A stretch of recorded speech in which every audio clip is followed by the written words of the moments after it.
Quite a few things changed with the transition to Diablo 2 Resurrected. Some bugs got fixed, others got introduced. Today, since there's a certain skill on that partially fixed list that I've kind of wanted to do a video over and that has had a lot of requests, I figured let's go all in and talk about it as a full-blown build. As you may have guessed by the footage in the background, we're here to talk about the Fend-Zon. In this case, the two-handed version, though I do plan to also cover the shield-bearing version soon enough. The reason for covering this is, while the Zealot still comes out on top for the most part, this is definitely orders of magnitude more enjoyable to play than it was in Lord of Destruction, and can viably handle traveling every area in Hell. Now, as for why this does not work well in Lord of Destruction, it is because the next hit always misses bug, which in the old version meant as soon as an enemy triggered your evade, dodge, or avoid skill, among other things, every hit after would miss every time. This led Fend to be essentially blacklisted by the seasoned community, and while usable, it was readily known as being just, well, bad. With Diablo 2 Resurrected, they said they didn't necessarily fix the bug, but rather made the game more accurately reflect what was going on. So, of course, I want to see this unloved build and make it work if possible, and more importantly, I wanted it to be fun while doing so. That said, to make this a better reflection on how Fend is, I decided to focus in on avoiding any attack skills beyond Fend for crowds and Jab for bosses, since those are the ones most affected by this bug, and loaded up on just a bare bones this should work type gear. So unlike our other guides, I'll give what I used and then also add a few options that would likely speed it up a bit.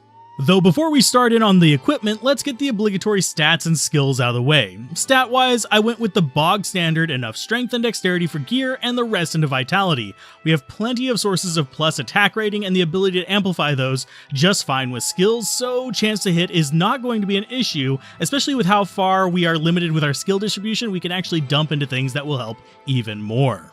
On the skill front though, like I said, I went extremely straightforward. 20 points into Fend since it's the focus of the build, 20 points into Jab as something to do to bosses, and the rest into passive skills, which I settled in on putting 1 point in most things with the exception of our sister-in-arms, the Valkyrie, Penetration for some extra attack rating, and dumping the rest into Decoy to make the Valkyrie even crazier tanky.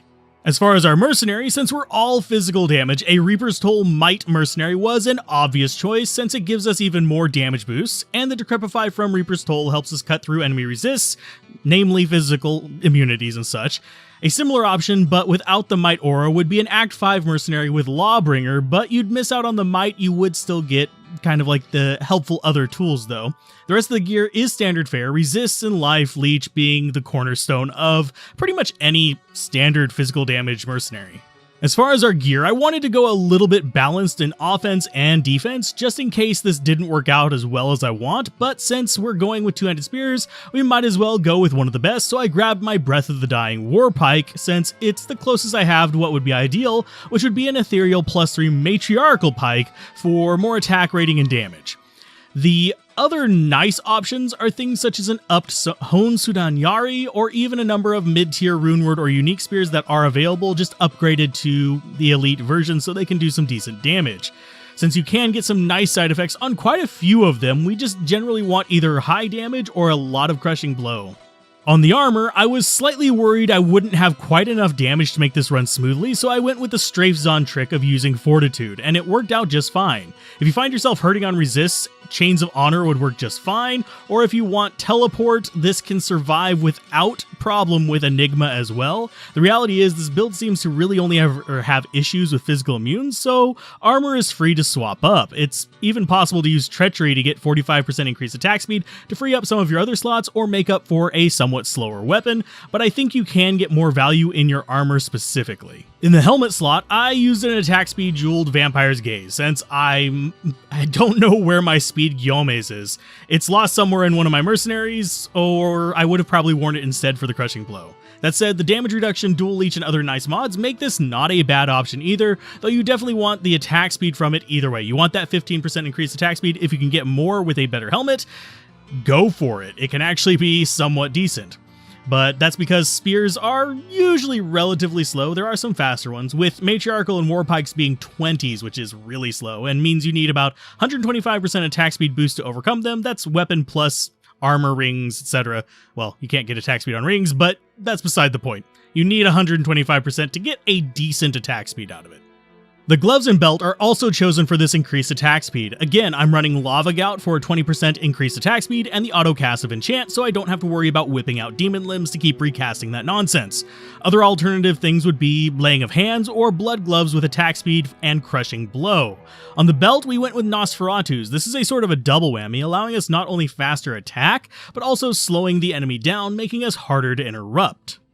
On the boots, we went with the tried and true Gore Riders since it's hard to match Crushing Blow, Deadly Strike, Open Wounds, and Run Walk. Though things like Goblin Toes or Resist Boots or even War Travelers will work fine too, it's just I like that little bit of extra punch on, well, the Gore Rider option. In the jewelry slot, since we're doing melee, an obvious pick is going to be Ravenfrost, and since we need more attack speed, it pretty much came down to two choices. Since we are going to be using a Valkyrie, I felt plus skills would help more, and went with High Lord's Wrath on the amulet, which also does a good job boosting our damage output thanks to the Deadly Strike, covering our gaps for not investing too much in critical strike. Our last ring is just our dual leech resist ring. It does the job quite well, and honestly any good resist ring will do since we have plenty of leech elsewhere, but it doesn't hurt to have more. As far as charms, since my resists were lacking, I went mostly with that and some attack rating boosts, on top of the usual unique charms. They're not necessary, but they do make stuff smooth out quite nicely. And also the Amazon charms compared to, say, Sorceress or Paladin are going to be quite a bit cheaper. So I do actually still like using them. They're very good to kind of throw in there, but basically you're just using your charms to cover your gaps. If you switch to something with more resist, you might get more attack rating and damage out of your charms instead. Overall, while Fend is definitely not even as fast as Grief Zealot, it's much less a Tesladin, it's still a lot more capable than it was in Lord of Destruction, and it feels a lot better whenever you get it working. And I would honestly, at this point after testing it out, actually feel a lot more confident even doing a solo self-found Fenzon with the Resurrected version rather than Lord of Destruction than I ever did in, well, the previous years with the skill available, because it just does feel better, even if it doesn't necessarily function that much differently, it just shows it better. Do you have any other builds or skills that you feel were underappreciated in the original game and need to be retested? Mention them down below and you might see them turn into a build video just like this one. And if you have any questions about a build, we will likely be adding build critiques or tests to the rotation in the very near future, so learning Max Roll's class builder may be a good place to start. I will start opening up links to that fairly soon, if not here, at least on the Discord. And as always, a special thanks to the patrons, members, and viewers who make all of this content possible.